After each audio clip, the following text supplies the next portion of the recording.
Hi, hello, my name is Goma Joseph. I hope you've all been having a great day so far.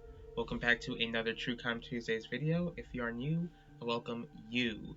Before I discuss today's case, I'd like to mention my Christian suspense book series, Never As It Seems. The first book in the series is 99 cents, but you'll be able to read it for free if you've got Kindle Unlimited. Kindle Unlimited is pretty much like a streaming service for Amazon books. There's this 30-day free trial or a 2-month deal, which is 99 cents, but it's eventually going to turn into $9.99 each month, and the link will be in the description box if you are interested. Today, I'll be discussing the unsolved disappearance of Cleashindra Hall. As I researched this case, I was heartbroken by the fact that she was robbed of a promising future and that her loved ones had her robbed from their lives so unexpectedly. This is one of those cases that makes it seem like Cleashindra vanished into thin air, and of course, that's not the case. I encourage you all to do your own research with this case, not to just look at my video for all of the information. Here we go. Cleashindra Hall was born on March 30th, 1976, in Pine Bluff, Arkansas, to parents Willie and Laurel Hall, and I do believe that she had about 3 siblings. Cleashindra also went by Clea. She was known to be responsible, bright, very active in school, a dedicated student, joined the school and church choir, so she loved to sing. She joined the school band and she loved reading. And she wanted to have a career in pediatrics, and since she loved working with kids, and for example, she'd be doing certain jobs like working at the church nursery and babysitting.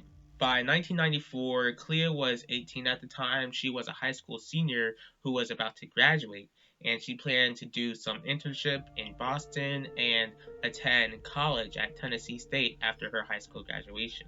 On May 9th, 1994, Clea had an after school and weekend job at a home daycare center, which is no surprise because she loved working with kids, and she worked for a Dr. Larry Amos.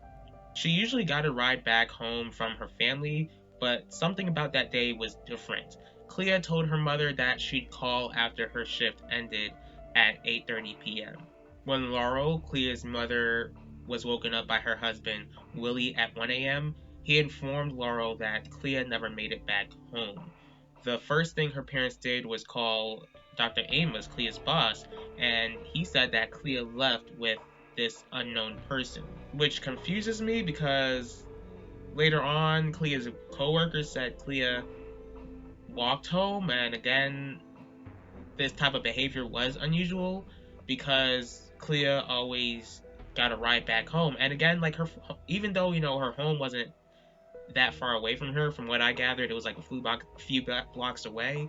But Clea usually had somebody drive her, back and forth.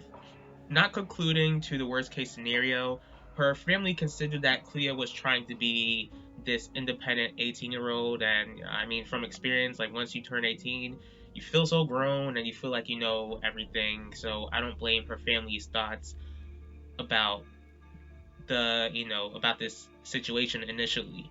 Thinking she went to school the following morning, one of Clea's brothers informed his parents that Clea did not attend school that day, and of course, this is when the worries kicked in and nobody seemed to be able to figure out where Clea was, so her parents did call the police. Unfortunately, since Clea was 18, the cops made Clea's parents wait 24 hours until she could be reported missing, which is something I truly hate in these cases. It's like really one of my biggest pet peeves because I truly believe that it's always best to be safe than sorry.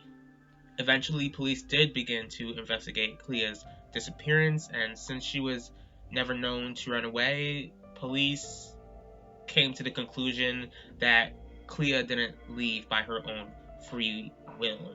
At the time, she had a boyfriend, and I'm not sure, I wasn't able to figure out what his name was. The police searched his car but found nothing that connected him to Clea's disappearance.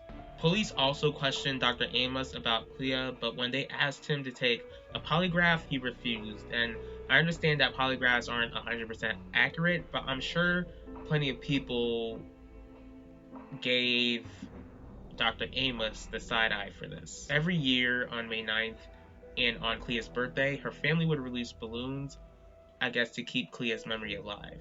Not only that, but her family would actually celebrate Clea's birthday with birthday cakes, candles, and singing, but I would imagine it would still be painful because they have no idea where Clea is and they don't have her, most of all, to celebrate with.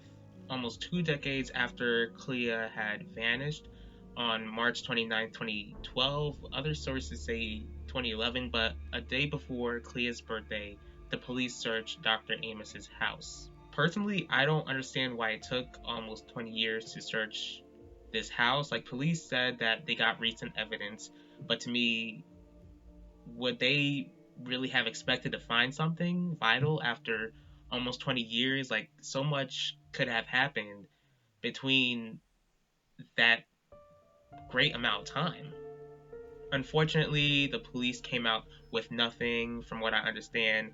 Certain evidence is mishandled, which is such a shame when it comes to a cold case such as this. Cleashindra would almost be 45 years old if she's still alive. Sadly, it's speculated that Clea is no longer with us, and regardless, she still needs to be found, and her family still needs answers. And once again, it's such a shame that she didn't get to achieve her goals. Clea was such a smart young woman who had a very promising future, and it's extremely unfortunate that she wasn't able to achieve them. And one thing that her family wants is for people to remember, and I am praying for her family. In about 2 months, they'll be celebrating her birthday, and I'm sure that her family will still be putting out those balloons to keep Clea's case and memory as a person alive. The God that I serve, the God of the Bible, is an all-seeing God. He knows exactly where Clea is and exactly what happened to her that night. I thank you all for taking time in your days to watch this video. If you did like this video, please hit the like button. If you do have any thoughts on this case, please leave your thoughts in the comment section. If you'd like to see more videos from me, please hit the subscribe button and click the bell to be notified about the next video. If you'd like me to cover a certain true crime case, please let me know. I'll see y'all for the next True Crime Tuesdays. I'll talk to y'all later.